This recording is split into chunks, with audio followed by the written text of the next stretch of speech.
നമസ്കാരം, ഇത് ഫിലിമി ബീറ്റ് മലയാളം.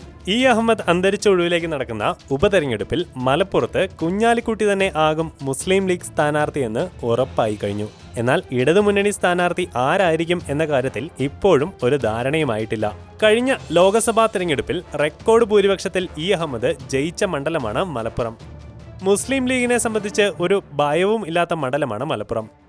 പക്ഷേ ഇടതുപക്ഷത്തെ സംബന്ധിച്ച് പ്രതീക്ഷ തീരെയില്ലാത്ത മണ്ഡലവും. സംവിധായകൻ കമലിനെ പോലെയുള്ള ജനപ്രിയരും എന്നാൽ പ്രകടമായ കക്ഷി രാഷ്ട്രീയം ഇല്ലാത്തവരും സ്ഥാനാർത്ഥിയായാൽ CPMന് മലപ്പുറം പിടിക്കാൻ പറ്റുമോ? അങ്ങനെയെങ്കിൽ മെഗാസ്റ്റാർ മമ്മൂട്ടിയെ തന്നെ മത്സരിപ്പിച്ചാലോ?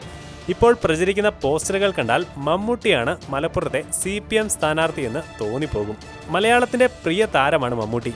മലയാള സിനിമയിലെ ഏക മെഗാസ്റ്റാർ എന്ന വിശേഷണവും മമ്മൂട്ടിക്ക് മാത്രം. ആ മമ്മൂട്ടി തിരഞ്ഞെടുപ്പ് രാഷ്ട്രീയത്തിലേക്ക് ഇറങ്ങുമോ?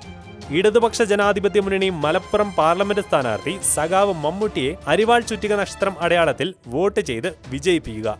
ഇപ്പോൾ സോഷ്യൽ മീഡിയയിൽ കറങ്ങി നടക്കുന്ന പോസ്റ്റർ ഇങ്ങനെയാണ്.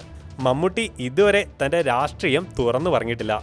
എന്നാൽ തന്റെ അനുഭാവം ഇടതുമുന്നണിയോടും CPMനോടും ആണ് എന്ന കാര്യത്തിൽ വ്യക്തമായ സൂചനകൾ അദ്ദേഹം മുമ്പ് പലതവണ നൽകിയിട്ടുണ്ട്. CPMന്റെ ചാനലായ കൈരളി TVയുടെ ചെയർമാനാണ് മമ്മൂട്ടി. അദ്ദേഹത്തിന്റെ രാഷ്ട്രീയ ചായ്വ് വ്യക്തമാകാൻ ഇത് തന്നെ ധാരാളം എന്നാണ് പലരും പറയുന്നത്.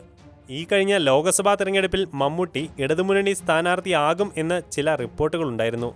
എന്നാൽ അങ്ങനെയൊന്ന് സംഭവിക്കുകയേ ചെയ്തില്ല. കഴിഞ്ഞ ലോക്സഭാ തെരഞ്ഞെടുപ്പിൽ ചാലക്കുടി മണ്ഡലത്തിൽ ഇടതുമുന്നണിക്ക് വേണ്ടി മത്സരിച്ച് ജയിച്ചത് സിനിമാ താരം ഇന്നസെന്റ് ആയിരുന്നു. മമ്മൂട്ടിയുടെ നിർദ്ദേശപ്രകാരം ആയിരുന്നു ഇതെന്നും റിപ്പോർട്ടുകളുണ്ടായിരുന്നു. മമ്മൂട്ടിക്ക് തിരഞ്ഞെടുപ്പ് രാഷ്ട്രീയത്തിൽ താല്പര്യമില്ലെന്നും രാജ്യസഭയിലേക്ക് പോകാൻ താല്പര്യമില്ലെന്നും ചില വാർത്തകൾ പ്രചരിച്ചിരുന്നു. എന്നാൽ ഒരു ഔദ്യോഗിക സ്വഭാവവും ഇല്ലാത്തതായിരുന്നു ഈ വാർത്തകൾ. ഇങ്ങനെയുള്ള മമ്മൂട്ടി മലപ്പുറത്ത് മത്സരിക്കാൻ ഇറങ്ങുമോ എന്നതാണ് പ്രധാന ചോദ്യം. അതിന് ഇല്ല എന്ന് തന്നെയായിരിക്കും ഉത്തരം. മലപ്പുറത്ത് മമ്മൂട്ടി മത്സരിക്കണമെന്ന് നിങ്ങൾ ആഗ്രഹിക്കുന്നുണ്ടോ? നിങ്ങൾക്കും പ്രതികരിക്കാവുന്നതാണ് കമന്റ്സിലൂടെ. For latest film news, like it, share it and subscribe to Filmy Beat Malayalam.